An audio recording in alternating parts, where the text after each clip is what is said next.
Dans le paisible quartier résidentiel de Majadahonda, bordé de maisons en briques rouges, Margarita Sanchez contemplait le ciel du soir depuis la fenêtre de son bureau. Éditrice dans une maison d'édition locale, elle était reconnue pour son flair littéraire et son travail méticuleux. « Maman, le dîner est prêt », dit sa fille de 14 ans, Claudia. La voix de l'adolescente ramena Margarita à la réalité. « Merci, j'arrive », répondit-elle en refermant son ordinateur portable.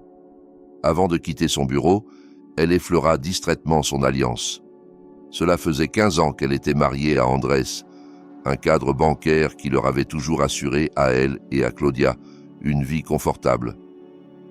Pourtant, ces derniers temps, il rentrait plus tard et ses voyages d'affaires devenaient de plus en plus fréquents.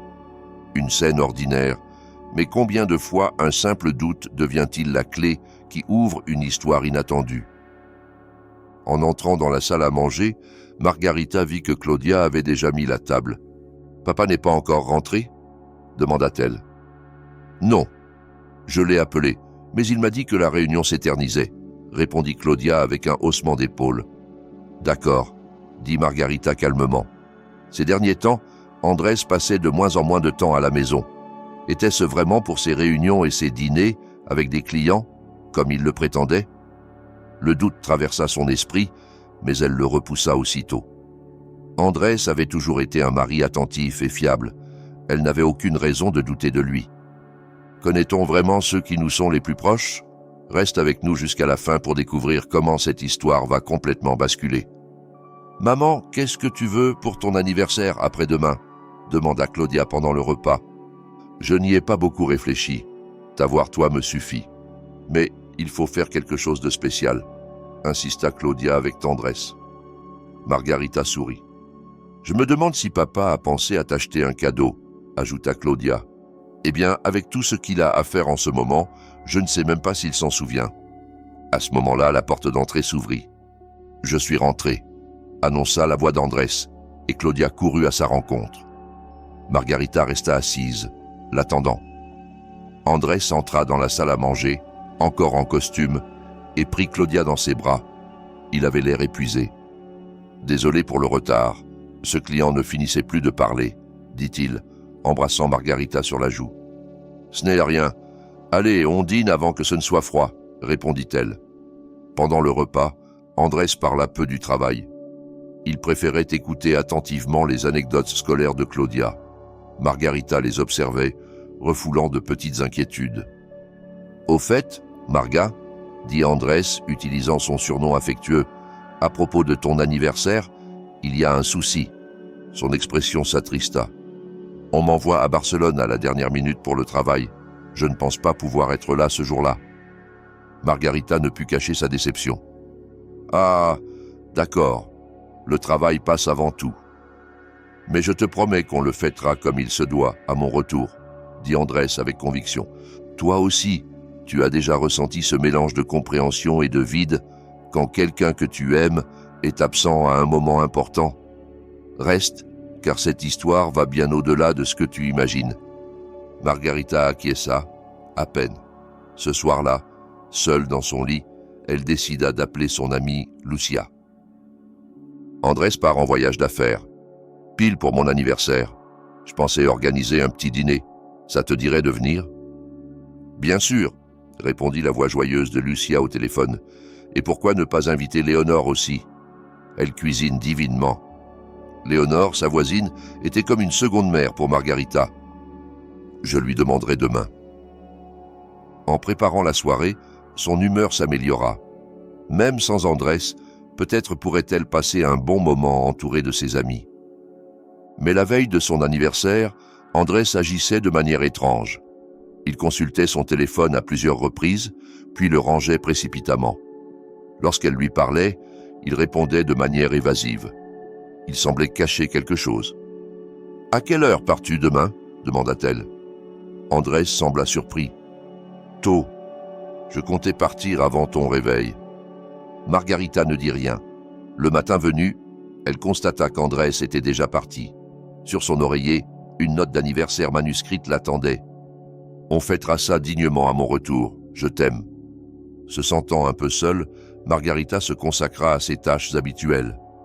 Claudia lui prépara un petit déjeuner spécial et lui offrit une carte faite main. « Ce soir, Lucia et Léonore viendront. On fera une petite fête, dit-elle à sa fille. Ce ne sera pas un peu triste sans papa, même le jour de ton anniversaire ? Demanda Claudia. On ne peut rien y faire. Il est occupé, répondit Margarita avec un sourire courageux. Mais au fond, elle pensait la même chose.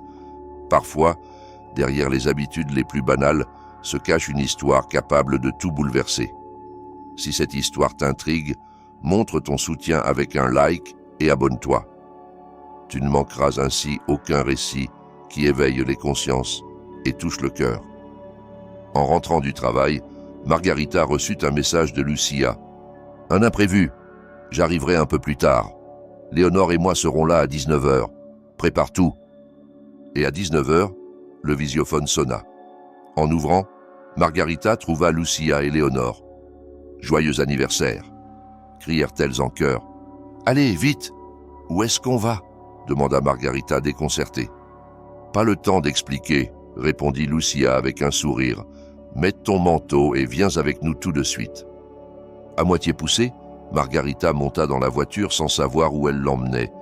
Le véhicule prit la direction du centre de Madrid et s'arrêta devant le restaurant chic Lucata. « Qu'est-ce qu'on fait ici ?» commença Margarita, mais elle resta bouche bée devant la scène.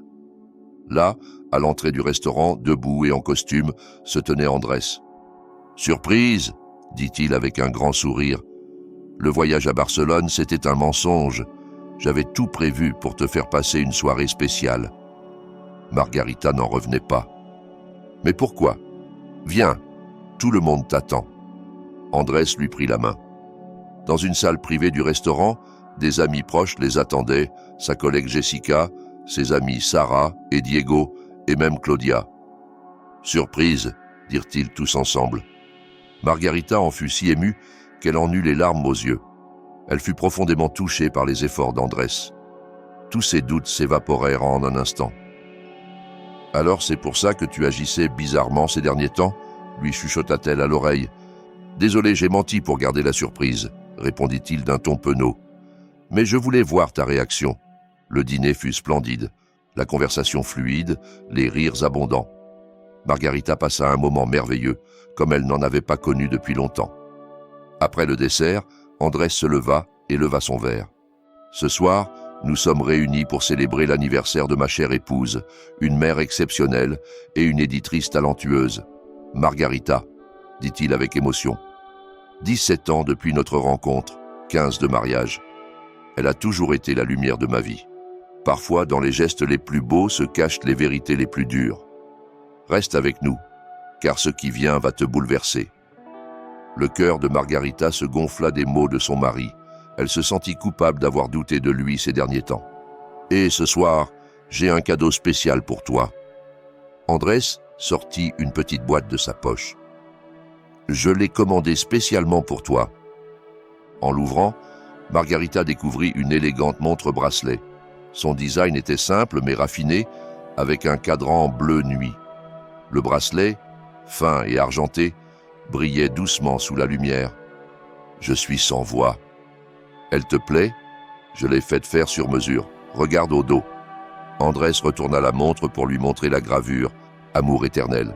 « C'est trop beau », murmura Margarita retenant ses larmes. « Merci. » Andrés lui passa la montre au poignet avec délicatesse. « Elle est parfaite. » Il prit la main de Margarita et l'embrassa. Leurs amis exprimèrent leur admiration et applaudirent. Léonore avait les yeux humides. « Quel joli cadeau !» sourit-elle. Margarita. Plus tard, vers la fin de la soirée, Lucia se pencha vers elle et dit à voix basse. « Cette montre est magnifique. Elle a l'air chère. » Andrés dit qu'il l'a faite faire exprès, répondit Margarita avec fierté. C'est pour ça qu'il agissait bizarrement dernièrement. Je t'avoue que moi aussi, j'ai commencé à avoir des doutes, dit Lucia avec un sourire espiègle. Et je me sens affreusement mal d'avoir douté de mon mari, répondit Margarita avec un sourire timide. Sur le chemin du retour, Claudia s'endormit sur le siège arrière pendant que Margarita et Andrés discutaient doucement. « Merci, vraiment ?» dit Margarita en lui prenant la main. « C'était le plus bel anniversaire. Exactement ce que je voulais. Digne de toi. Cette montre est spéciale, répondit Andrés sans la quitter des yeux. Mais que se passerait-il si quelque chose d'aussi parfait cachait un danger silencieux? Ce qui semblait un cadeau d'amour allait bientôt se transformer en signal d'alarme. Margarita porta sa nouvelle montre chaque jour pendant la semaine suivante. Tous ses collègues de la maison d'édition remarquèrent la beauté de son design et la délicatesse d'Andrés. Margarita y voyait un symbole de leur amour. Pourtant, environ une semaine après avoir commencé à la porter, une légère éruption cutanée apparut sur son poignet droit. « Ce doit être une allergie au métal », pensa-t-elle, même si cela ne m'est jamais arrivé. Andrés avait dit que la montre était fabriquée à partir de matériaux de haute qualité, conçus spécialement pour elle. Mais Lucia, un peu inquiète, lui proposa « Et si tu consultais un médecin? Je ne veux pas le décevoir. Il a choisi ce cadeau avec tant de soin. Je suis sûre que ça va passer », tenta-t-elle de rassurer son amie. Mais l'éruption ne s'améliorait pas. Au contraire, elle empirait. De plus, sa santé générale commença à se dégrader. Elle se réveillait avec des maux de tête et passait ses journées dans un état de fatigue constant. Malgré cela, Margarita refusait d'enlever sa montre. Un soir, Andrés remarqua son poignet. « Qu'est-ce que c'est » demanda-t-il, préoccupé. « Juste une petite éruption. Rien d'important, » répondit-elle à la légère. Andrés la fixa un moment. « Ça n'a pas l'air anodin. Peut-être que tu devrais arrêter de la porter quelques jours. »« Mais c'est un cadeau magnifique de ta part, » protesta Margarita. « Ta santé est ce qu'il y a de plus important, » dit-il avec douceur. « Enlève-la quelques jours, juste pour voir si ça s'améliore. » Ce geste attentionné lui donna un sentiment de sécurité. « Marga, tu es sûre que tu vas bien ?» demanda Andrés pendant le petit déjeuner, quelques jours plus tard. « Tu as mauvaise mine. »« Je suis juste un peu fatiguée, » répondit-elle avec un sourire. Mais au fond d'elle, l'inquiétude commençait à la ronger sérieusement. « Toi aussi, tu t'es déjà senti mal sans raison apparente. Parfois, les causes sont plus proches qu'on ne le croit. Plus tard, je te parlerai de quelque chose d'essentiel. Sur certains aliments qui peuvent aussi nuire à ta santé sans que tu t'en rendes compte. Ne rate pas ça. » Finalement, poussée par Claudia, Margarita consulta son médecin généraliste, le docteur Jiménez. « Cela fait des semaines que je ne me sens pas bien et j'ai cette éruption sur le poignet, » expliqua-t-elle, lui montrant sa peau. « Il pourrait s'agir d'une réaction allergique au métal, » dit le médecin. « Mais les allergies classiques ne provoquent pas autant de symptômes. Nous allons faire quelques analyses. » Après des tests sanguins et divers examens, aucun résultat anormal ne fut détecté. « Rien d'inquiétant d'après les analyses, » l'informa le médecin. « Il s'agit peut-être de stress ou de fatigue accumulée. Je vous recommande du repos. » Margarita ressentit un certain soulagement, mais elle n'était pas convaincue. Un schéma clair se dessinait. L'éruption s'atténuait lorsqu'elle ne portait pas la montre et empirait dès qu'elle la remettait. En rentrant chez elle, elle s'arrêta devant une vieille boutique de prêt sur gage nommée El Peón de Oro. Elle ignorait pourquoi elle le faisait, mais ressentit un besoin instinctif. Elle voulait l'avis d'un expert. Parfois, un petit détour imprévu peut nous éclairer. Ce que Margarita allait découvrir ensuite pourrait lui sauver la vie. Et peut-être t'aider toi aussi à rester vigilant. L'intérieur du magasin semblait figé dans le temps. Des horloges murales couvraient les murs et les vitrines regorgeaient de bijoux et de pièces anciennes. Derrière le comptoir, un vieil homme aux cheveux gris examinait une pierre à la loupe. Lorsque Margarita entra, une clochette tinta et il leva les yeux. « Bienvenue. Vous cherchez quelque chose ?» demanda-t-il d'une voix chaleureuse, avec des yeux bienveillants. En réalité, hésita Margarita un instant, puis retira sa montre. « J'aimerais que vous y jetiez un œil, si vous le pouvez. » L'homme prit la montre avec précaution. « Je suis Alberto Finch, le propriétaire de cette boutique. Elle est magnifique. C'est un modèle récent ? » ?»« Oui. Mon mari me l'a offerte pour mon anniversaire le mois dernier, » répondit-elle en lui montrant aussi l'éruption. « Mais à chaque fois que je la porte, cela réapparaît et je commence à me sentir mal. J'ai vu un médecin, mais ils n'ont rien trouvé. Alberto fronça les sourcils et sortit un jeu d'outils fin de sous le comptoir. « Puis-je l'ouvrir à l'arrière » Margarita acquiesça. Avec des gestes experts, Alberto retira le couvercle arrière de la montre. En observant l'intérieur, son visage se figea. « Où avez-vous obtenu ceci » demanda-t-il d'une voix tendue. « Je vous l'ai dit, c'est un cadeau d'anniversaire de mon mari » répondit Margarita, de plus en plus inquiète. Le visage d'Alberto pâlit. Il referma rapidement la montre et la reposa sur le comptoir. Puis, il sortit une vieille coupure de journal. « Où votre mari a-t-il acheté cette montre ?» La tension que Margarita ressentait depuis des semaines se cristallisa en cet instant. Et si ce cadeau parfait cachait une vérité sinistre? La voix d'Alberto était chargée d'urgence. « Il m'a dit qu'il l'avait faite faire sur mesure », murmura-t-elle, la gorge nouée. « Il y a un problème ?» demanda-t-elle, de plus en plus nerveuse. Après un instant d'hésitation, Alberto lui montra la coupure avec détermination. C'était un article de journal vieux de 5 ans. Le titre disait « Le cadeau d'amour devient une arme mortelle ». L'article relatait le cas d'un homme ayant tenté d'empoisonner sa femme avec une montre fabriquée à partir d'un alliage spécial. Margarita resta pétrifiée. « Ce sont ces montres-là », dit Alberto avec gravité. « Même si elles ressemblent à des objets de luxe, elles sont en réalité très dangereuses. » Silencieusement. Il expliqua qu'elles étaient composées d'un alliage libérant lentement des substances toxiques absorbées par la peau à l'usage prolongé.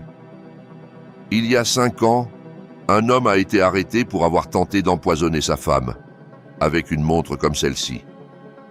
Dans l'esprit de Margarita, les souvenirs commencèrent à s'imbriquer comme les pièces d'un puzzle. Le comportement étrange d'Andrés, la fête surprise, la montre faite sur mesure.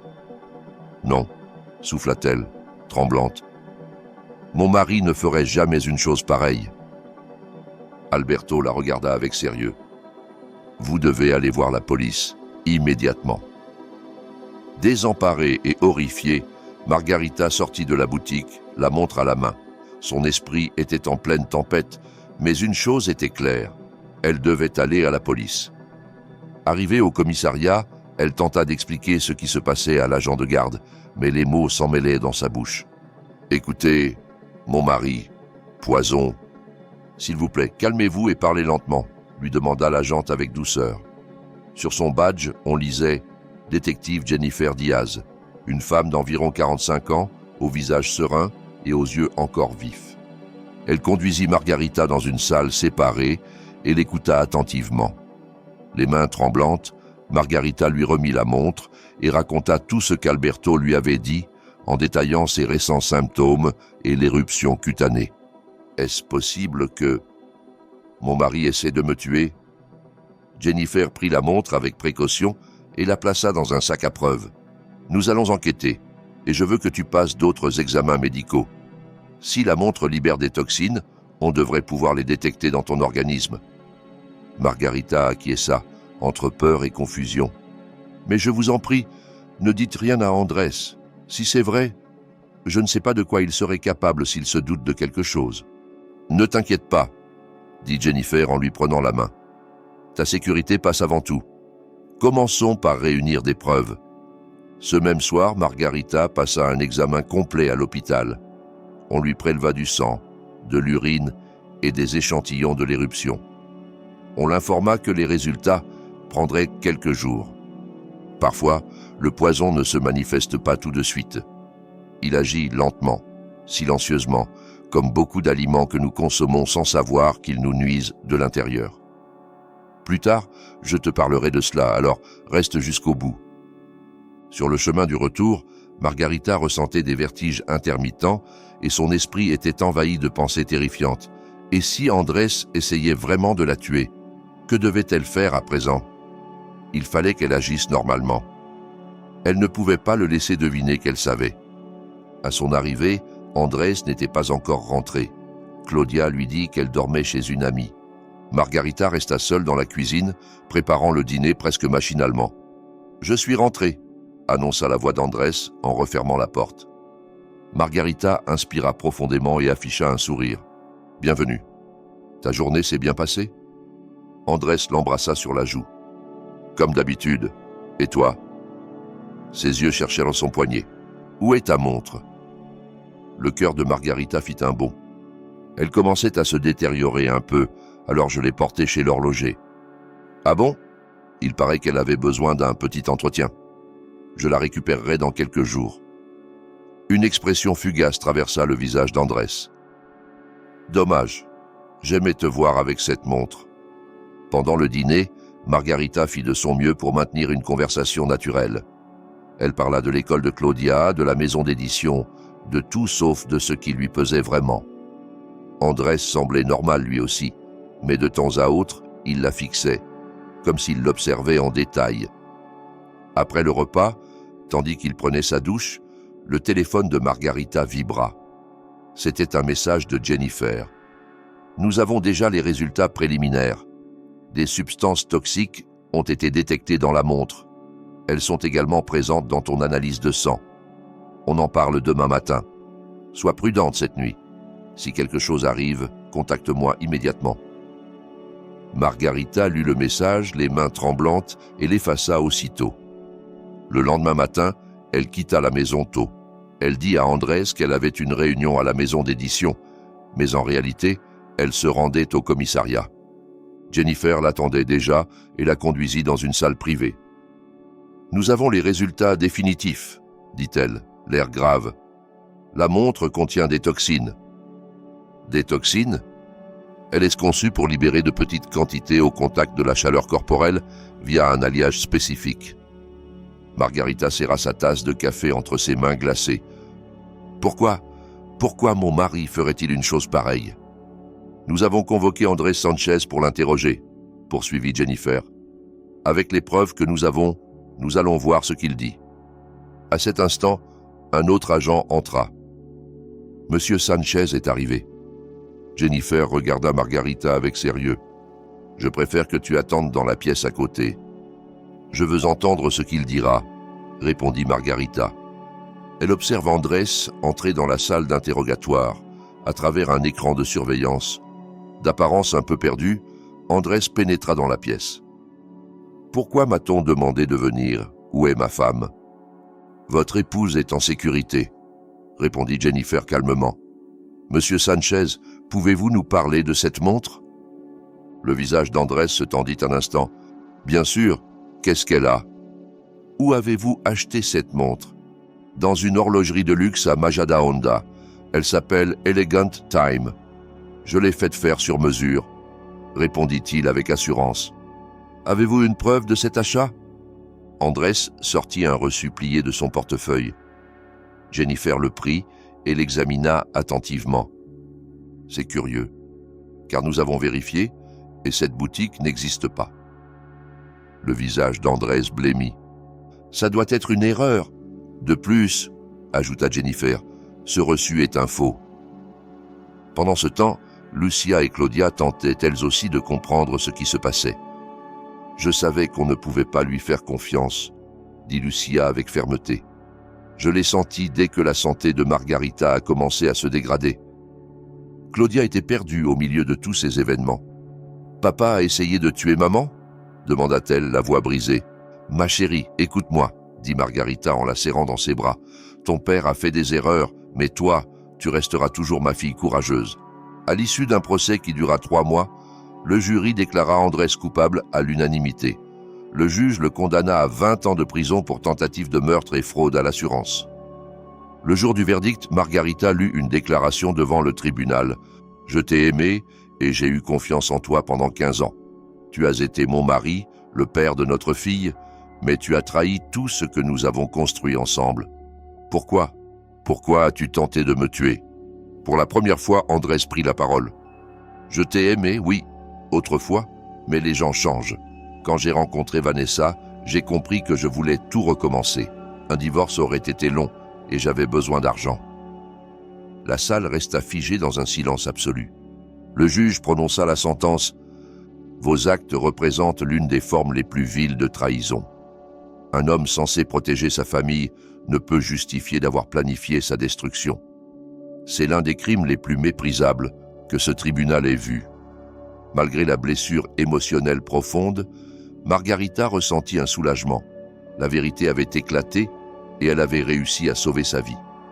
C'est Alberto, le propriétaire de cette boutique de prêt sur gage dans laquelle elle était entrée par pur hasard, qui l'avait sauvée. Sans son savoir et son courage, Margarita serait peut-être morte lentement, sans jamais comprendre pourquoi. Après le procès, Margarita retourna voir Alberto. « Vous m'avez sauvé la vie », lui dit-elle, émue. « Comment saviez-vous ce que cachait cette montre ?» Alberto eut une expression mélancolique. L'homme de l'article d'il y a 5 ans, c'était le fils d'un vieil ami. Il purge aujourd'hui une peine pour avoir tenté d'empoisonner sa femme. Depuis ce jour, j'ai consacré mon temps libre à étudier ces montres. Dès que j'ai vu la vôtre, j'ai su qu'elle appartenait au même lot.